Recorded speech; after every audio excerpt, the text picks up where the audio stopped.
Thank you. Thank God. Thank you all. Please be seated. Thank you. Good morning. Welcome to the White House. Today we're taking action to strengthen America's economy, to build confidence with America's investors, and to create jobs for America's workers. The Terrorism Risk Insurance Act will provide coverage for catastrophic losses from potential terrorist attacks.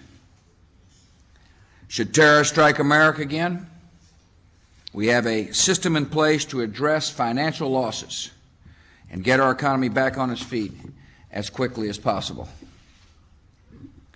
With this new law, builders and investors can begin construction and real estate projects that have been stalled for too long and get our hard hats back to work.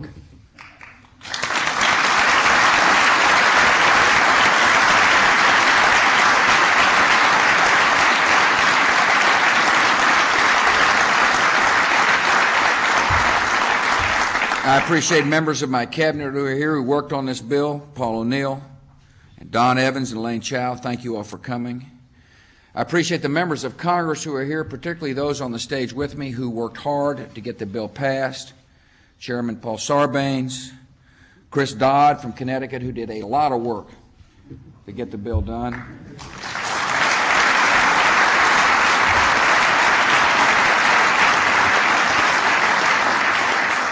Senator Harry Reid worked hard on this piece of legislation as well. I appreciate Chairman Mike Oxley from the House, who also worked, along with Senator Dodd, to get this important piece of legislation passed. Mike, thank you for your leadership on this issue. As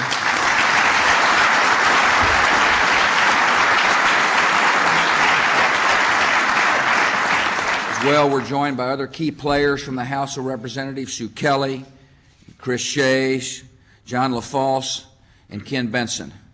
These members of Congress put the interests of the country ahead of partisanship, and in the result of their hard work, I'm able to sign the bill today. I want to thank you for your leadership.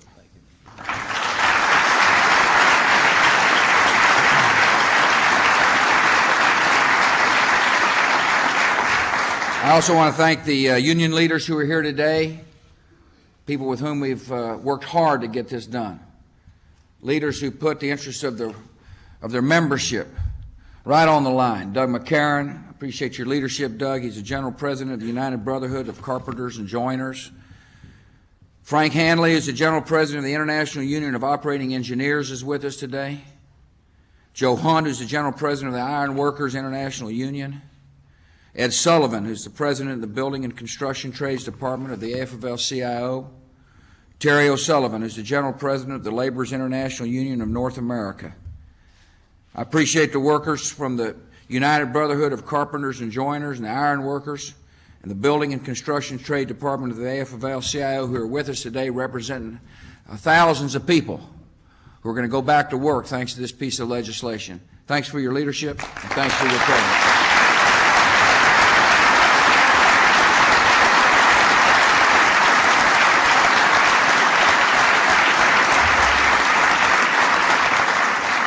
The attacks of September the 11th, 2001 devastated lives, leveled buildings, and seriously disrupted our economy.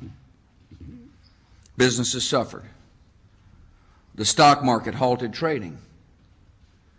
Many insurance companies stopped covering builders and real estate owners against the risk of attack.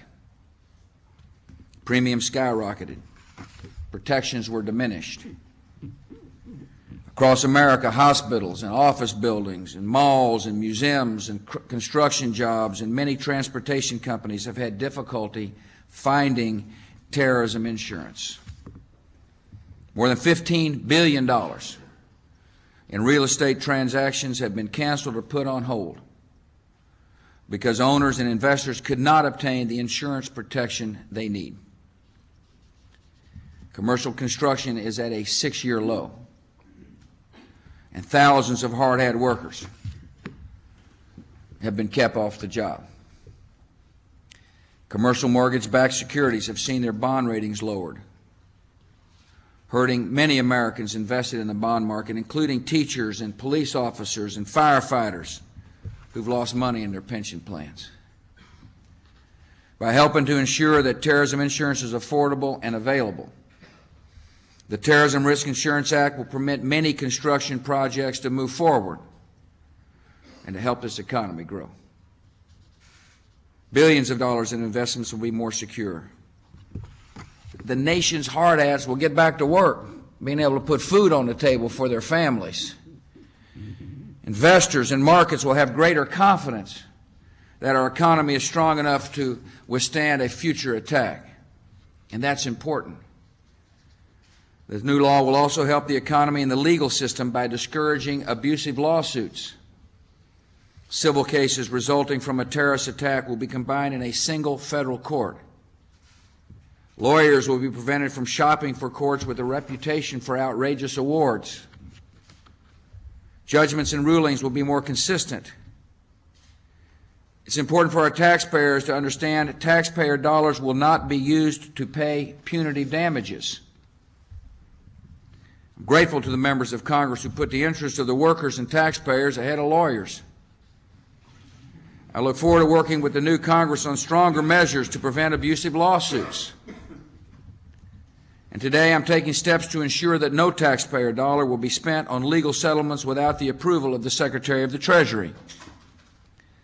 The Secretary will work to ensure that settlements are fair to victims, not windfalls for the legal class of America. The act of Congress I signed today will encourage greater competition in the insurance market and add strength to our economy. But there's more to do. I'll work with Democrats and Republicans in the next Congress to pass a growth and jobs package early next year. My administration is determined to make America safer, to make our economy stronger, and we're making progress on both fronts. America's entered a new kind of war, requiring aggressive action abroad and active defense at home. Yesterday, I signed into law the new Department of Homeland Security to organize our government for the long-term challenge of protecting America. Today, with terrorism insurance, we're defending America by making our economy more secure. Both these achievements show the unity of our nation in a time of testing and our resolve to lead America to a better day. I'm now pleased to sign the Terrorism Risk Insurance Act of 2002.